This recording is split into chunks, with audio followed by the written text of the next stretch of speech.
বিসমিল্লাহির রহমানির রহিম। আসসালামু আলাইকুম। আশা করি আপনারা সবাই ভালো রয়েছেন। তো ভিউয়ার্স, আপনারা জানেন যে আসলে আপনাদের যে কাঙ্ক্ষিত যে উপবৃত্তির টাকাটা, এটা আসলে ষষ্ঠ থেকে দশম শ্রেণী এবং একাদশ থেকে দ্বাদশ এবং সেই সাথে আপনাদের যে সমমান শিক্ষা বোর্ডগুলো রয়েছে, একটি হচ্ছে কারিগরি, একটি হচ্ছে মাদ্রাসা। তো এরকমভাবে আসলে বেশ কয়েকটি শিক্ষা বোর্ড রয়েছে। তো এই যে কয়েকটি বোর্ড রয়েছে এগুলোর মান কিন্তু আসলে সবগুলোই সমান, কিন্তু আমরা আসলে ষষ্ঠ থেকে দশম এবং একাদশ থেকে দ্বাদশ বলতে যেটা বুঝি, যে আসলে ষষ্ঠ থেকে দশম এটা বুঝি আমরা যে মাধ্যমিক অর্থাৎ হাই স্কুল, এবং একাদশ থেকে দ্বাদশ এটা আমরা বুঝি যে হচ্ছে আপনাদের কলেজ বা হচ্ছে এইচএসসি বা ইন্টারমিডিয়েট লেভেল।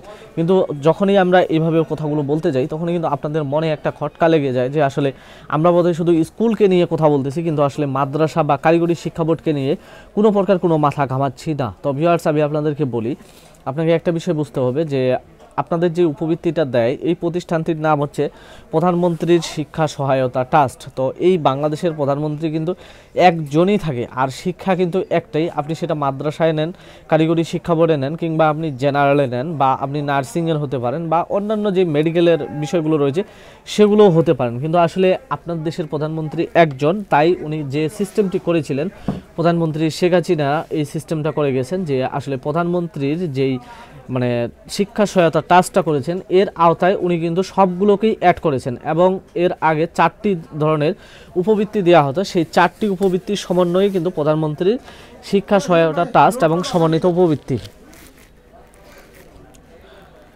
সাজিবাই ঠেলোট, ওই যে সাজিদর সামনে।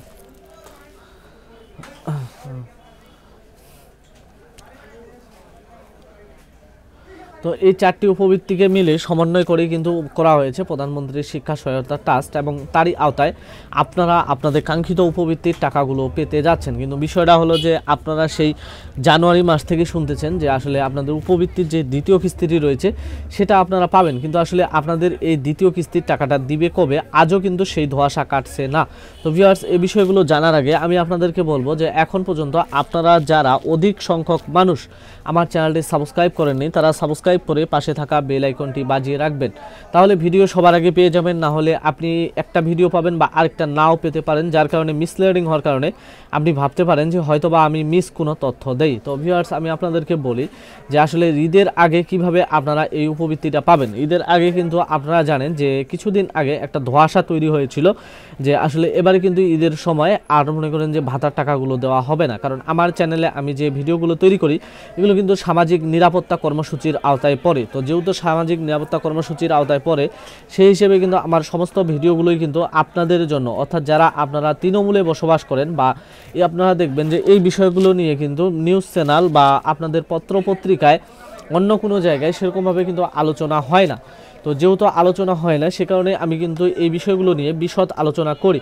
তো এর মধ্যে আপনাদের যাদের এই ভিডিওটা দেখার প্রয়োজন নেই, বা আপনি উপবৃত্তি সম্পর্কে অধিকতর জানেন, তিনি চলে যেতে পারেন, বা আপনি আবারও বেশি জানতে পারেন। আর যারা জানেন না তারাই শুধু কিন্তু এই ভিডিওগুলো দেখবেন।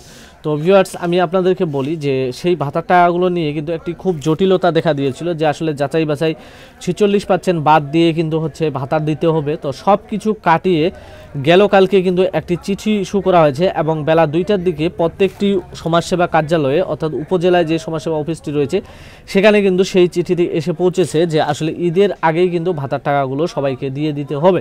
তো সেই হিসেবে আমি আপনাদেরকে বলি যে আমি কিন্তু আপনাদেরকে সেই জানুয়ারি মাস থেকে বলে আসতেছি যে আপনাদের যে কাঙ্ক্ষিত যে উপবৃত্তিটা রয়েছে ষষ্ঠ থেকে দশম এবং একাদশ থেকে দ্বাদশ এবং মাদ্রাসা কারিগরি শিক্ষা বোর্ড সমমান যারা রয়েছে সবাই কিন্তু আপনারা ঈদের আগেই টাকাগুলো পেতে পারেন। তো এই কথাগুলো আপনাদের কিন্তু কোনো ক্রমে বিশ্বাস হয় না। তো ভিউয়ার্স, আমি আপনাদেরকে প্রুভ করাবো কিভাবে। আমি যখন বলেছিলাম ফেব্রুয়ারি মাসের 22 তারিখে বা 23 তারিখে, জানুয়ারি মাসের 22 তারিখে বা 23 তারিখে বলেছিলাম যে আসলে প্রাথমিকের উপবৃত্তিটা দেওয়া হবে, সমস্ত তথ্য আইবিএসে পাঠানো হয়েছে, তখনও কিন্তু আপনারা বিশ্বাস করেননি যে আসলে প্রাথমিকের উপবৃত্তি দেওয়া হবে। কিন্তু আপনারা দেখেছেন যে ফেব্রুয়ারি মাস পড়ার সাথে সাথেই কিন্তু আপনাদের যেই প্রাইমারি লেভেলের উপবৃত্তিটা রয়েছে, অর্থাৎ দ্বিতীয় কিস্তিটা, সেটা কিন্তু সবাই পেয়ে গেছে। আর উপবৃত্তিটার বিষয়টা হচ্ছে এটা কিন্তু 2 কিস্তিতে দেওয়া হয়। এখন আপনারা কেউ যদি প্রাথমিকের উপবৃত্তির জন্য ওয়েট করে আছেন, তাহলে আপনাদেরকে কিন্তু জুন মাস পর্যন্ত অপেক্ষা করতে হবে। আপনাদের কিন্তু যে প্রাথমিকের উপবৃত্তিটা এটা কিন্তু এই ঈদুল ফিতরে দেওয়া হবে না। ঈদুল ফিতরের মধ্যে যেই উপবৃত্তিটা দেওয়ার সম্ভাবনা 99% রয়েছে সেটা হচ্ছে ষষ্ঠ থেকে দশম এবং একাদশ থেকে দ্বাদশ শ্রেণী। তবে এখানে কিছু ক্রাইটেরিয়া রয়েছে এবং কিছু মনে করেন যে সিস্টেম রয়েছে, যার কারণে কিন্তু উপবৃত্তিটা দিতে বিলম্ব হতে পারে। আপনারা জানেন যে বাংলাদেশ সরকারের যতগুলো সরকারি কর্মকর্তা, বেসরকারি এবং আধা সরকারি কর্মকর্তা রয়েছে, সবাইকে কিন্তু মার্চ মাসের 23 তারিখেই সমস্ত প্রকার বেতন ভাতাগুলো দেওয়া হবে। এবং সেই সাথে হচ্ছে আমি যতটুকু জানি যে সেগুনবাগিচা অফিস থেকে যেটা জানানো হয়েছে যে 24 তারিখের পরেই কিন্তু হচ্ছে বয়স্ক ভাতা, বিধবা ভাতা, প্রতিবন্ধী ভাতা টাকাগুলো ঢোকা শুরু হবে এবং সেই সাথে গর্ভবতী ভাতার টাকা দিবে। এবং আপনারা জানেন যে সেই সাথে কিন্তু উপবৃত্তির টাকাগুলো হচ্ছে মোটামুটি আশা করা যায় যে যদি আপনাদেরকে দেয় তাহলে কিন্তু মার্চ মাসের 25 তারিখে দেওয়ার একটি গুঞ্জন রয়েছে, অর্থাৎ মার্চ মাসের 25 তারিখের পরেই আপনারা কিন্তু আপনাদের কাঙ্ক্ষিত উপবৃত্তির টাকাগুলো পেতে পারেন। আর যদি আপনাদের সিস্টেমে কোনো প্রকার হ্যাচেল হয়, বাংলাদেশে সবচেয়ে বেশি যে টাকাগুলো গ্রাহক পর্যায়ে দিতে সমস্যা হয় সেটা হচ্ছে যে আপনাদের 6ষ্ঠ থেকে 10ম শ্রেণীর উপবৃত্তি। এই সময়ে আপনারা সবচেয়ে বেশি যে ঘাটতিটা করেন তা হচ্ছে যে ডিজিটাল জন্ম নিবন্ধন, অর্থাৎ 17 সংখ্যার বাবা মায়ের এনআইডি কার্ড এবং আপনাদের নাম্বারের নগদ অ্যাকাউন্টটা না থাকা।